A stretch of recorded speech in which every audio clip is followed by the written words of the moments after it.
चलो स्टार्ट करते हैं।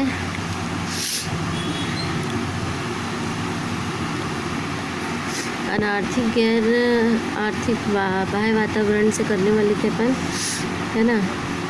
किसी वातावरण में ऐसे घटक एवं तत्व जिनका अर्थ मुद्रा से संबंध नहीं रहता है, वे क्या कहते हैं, व्यवसाय के बाहर की परिस्थितियाँ निर्मित करते हैं। ठीक है, मतलब पैसे से उनका कोई लेना देना नहीं रहता है, उन्हें अनार्थिक वातावरण के नाम से जाना जाता है। जैसे कि राजनैतिक, वैधानिक, शैक्षिक, सांस्कृतिक, ऐतिहासिक, सामाजिक, भौतिक, नैतिक, अंतर्राष्ट्रीय, तकनीकी। तो इन सब चीज़ों को मुद्रा से कोई लेना देना नहीं रहता। ये क्या करते हैं, अपना व्यापार बढ़ाने के लिए ये सारी चीज़ें, रणनीतियाँ अपनाते हैं। ठीक है, तो ये क्या होता है, बाह्य वातावरण कहलाता है। यानी कि उससे, उनके प्रोडक्ट से या उनकी चीज़ों से जो बाहर असर होता है ना, उन सब चीज़ों का इसमें लेन देन होता है। किसी भी देश की राजनीतिक वहाँ के व्यावसायिक वातावरण को काफ़ी मात्रा में प्रभावित करती है।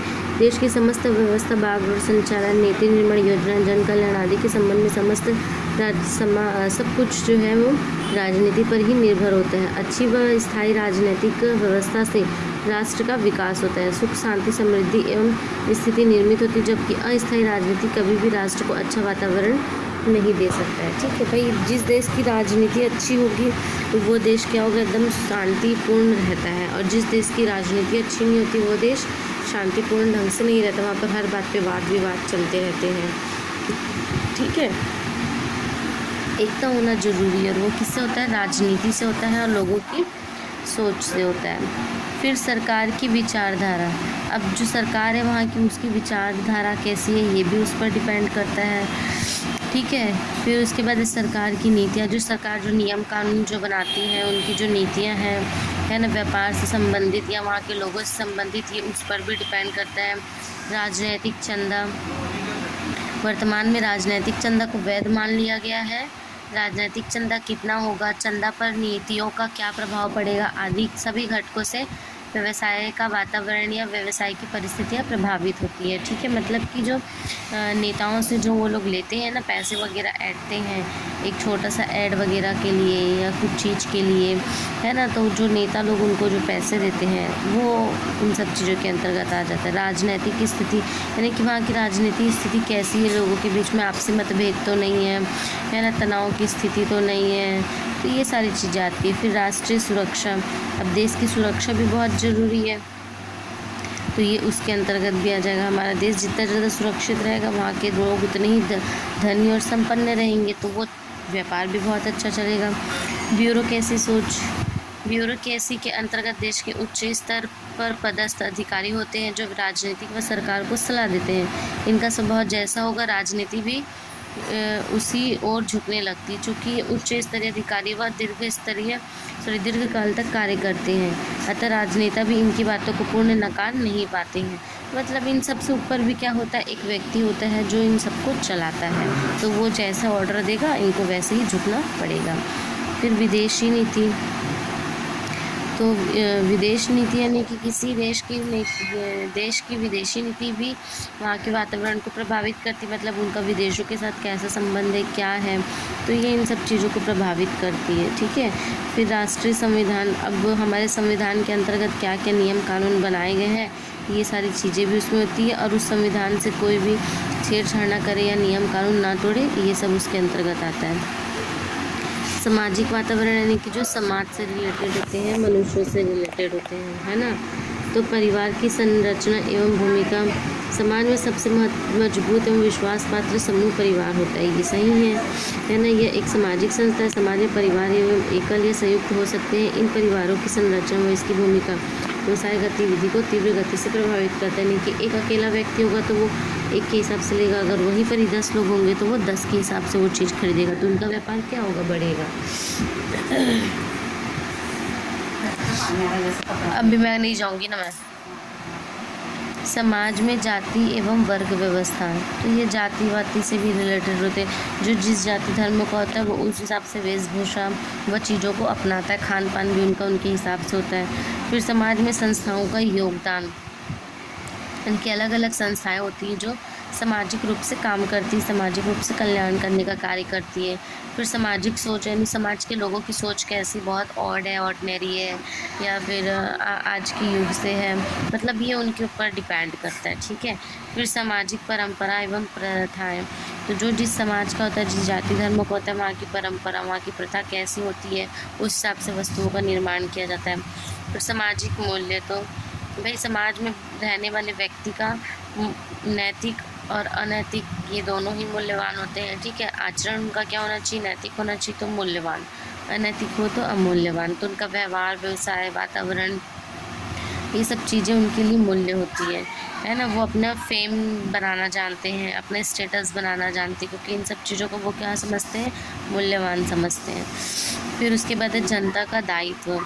जनता अपने अधिकारों व दायित्व के प्रति कितनी सजग है, क्या व्यवसाय संबंधित जनता से कुछ संगठन है, व्यवसाय के प्रति जनता का क्या दृष्टिकोण है, मतलब कि व्यवसाय से रिलेटेड हम इंसानों की क्या मान्यता है, विचारधारा है, वो सारी चीज़ें इसके अंतर्गत आ जाती है। धन की लालसा, अब भाई व्यक्ति है, मनुष्य है, तो उसको हर लालच जब खाने पीने को होता है तो उनको तो इन सब चीज़ों का भी तो लालच होगा ना। तो धन की लालसा इसके ऊपर निर्भर करती है, ठीक है। भाई जितना व्यक्ति धन का लालची होगा उतना ज़्यादा कमाएगा वो, ठीक है। और कुछ लोग ऐसे होते हैं कि जो मतलब पैसे एकत्र करके रखना जानते पर खर्च करना नहीं जानते, ठीक है। वैधानिक नियमांक आप लोग पढ़ोगे, तकनीकी वातावरण छोटा सा वो भी पढ़ोगे। मैं कल से पढ़ाऊँगी तुम लोग को भारत में आर्थिक वातावरण, ठीक है, ये पढ़ाऊँगी। बाकी यहाँ तक खुद से आप लोग करोगे, ठीक है। आर्थिक वातावरण की विशेषताएं, ठीक है, यानी कि आर्थिक क्रियाओं से संबंधित। फर्स्ट है इसका आर्थिक क्रियाओं से संबंधित, यानी कि जो मनुष्य से संबंधित है, क्योंकि जो आर्थिक स्थिति जो होती है वो किससे संबंधित होती है, मनुष्य से होती है, क्योंकि मनुष्य ही है जो लेन देन, है ना, पैसे से व्यापार करता है, पैसों का महत्व समझता है, ठीक है। अब जानवर थोड़ी इन सब चीज़ों को समझेंगे, है ना, तो ये मनुष्य से संबंधित है।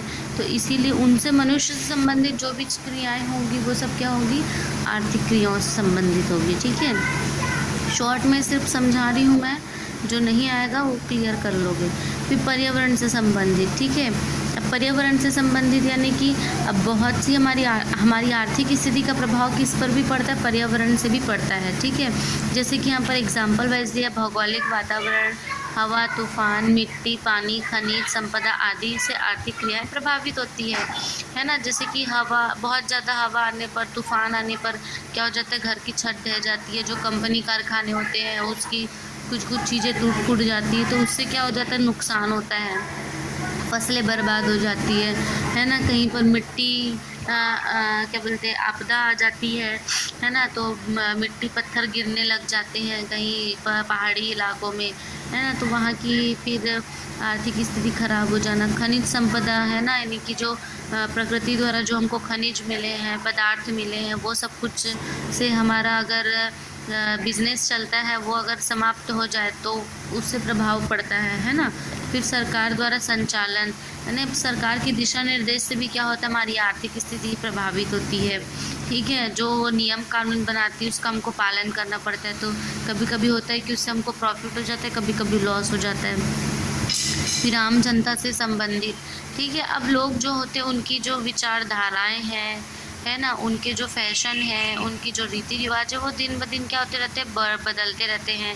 वो वातावरण के अनुकूल कभी काम करते हैं, कभी उनके निराकुल काम करते हैं, ठीक है, तो उससे संबंधित होता है। फिर पूंजी की उपलब्धता, पर्याप्त मात्रा में पूंजी उपलब्ध रहने पर समस्त प्राकृतिक एवं मानवीय संसाधनों का उपयोग होने लगता है। इससे राष्ट्रीय आय में जहाँ वृद्धि होती है वहाँ राष्ट्रीय आय की विकास दर भी वृद्धि होती है, ठीक है। राष्ट्रीय आय में वृद्धि होगी तभी तो हमारी विकास दर में वृद्धि होगी, ठीक है। अगर हमारे देश की आर्थिक स्थिति बहुत ज़्यादा अच्छी होगी तो क्या होगा, निर्माण विकास भी उतना ज़्यादा होता जाएगा, ठीक है। फिर नियोजित अर्थव्यवस्था, ठीक है।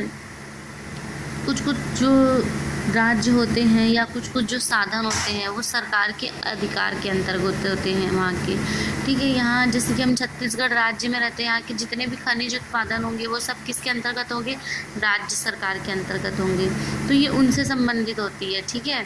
फिर उसके बाद है नैतिकता, तो भाई जो हम रोज की जो दिनचर्या चल रही है उससे संबंधित कार्य है।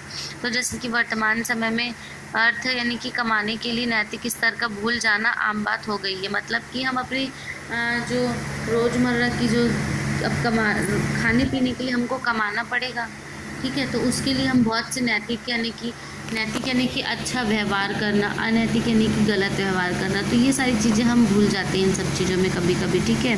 फिर उसके बाद है आर्थिक वातावरण के तत्व या घटक। तो ये क्या होते हैं, सामान्यतः निम्न प्रकार के होते हैं। प्राकृतिक संसाधन जैसे भूमि, भवन, वायु, जल, मिट्टी, क्योंकि ये क्या है, प्राकृतिक है, हम इसको बना नहीं सकते हैं, ठीक है। फिर उसके बाद है मानवीय संसाधन यानी कि जो मनुष्य द्वारा बनाए जाते हैं, यानी कि मानव शक्ति का कुशल अकुशल होना, शिक्षित अशिक्षित, योग्य मानव शक्ति का होना आदि।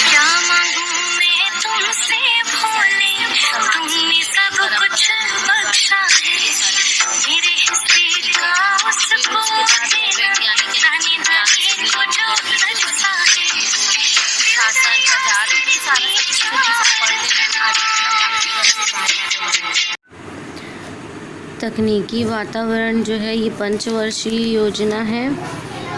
तो ये सब जब स्कूल स्टार्ट होगा तब पढ़ाऊंगी, वो समझाना करना पड़ेगा।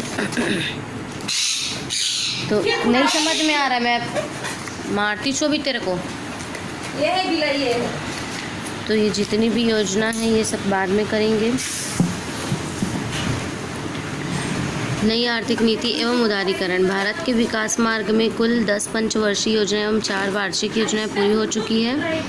इन 5 दशकों में सफलता तो अवश्य मिली, किंतु आशा के अनुरूप सफलता नहीं मिली। जून 1991 के आसपास देश में गहरा आर्थिक संकट उत्पन्न हो गया।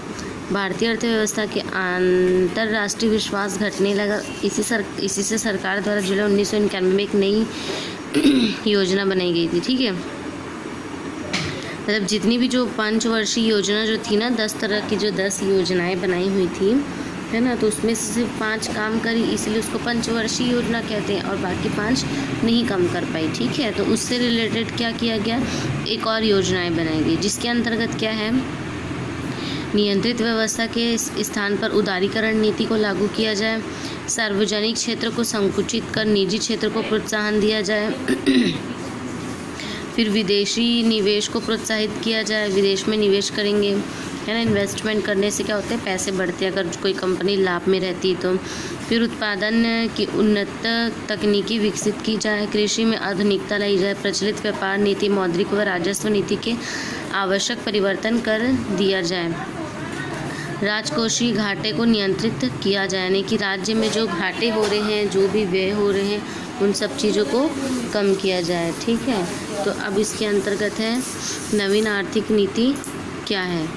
जुलाई 1991 के पश्चात देश को आर्थिक संकट से उबारने के लिए विभिन्न नीति उपाय एवं विभिन्न परिवर्तन किए गए, जिसको क्या कहते हैं, नवीन आर्थिक नीति कहते हैं, ठीक है।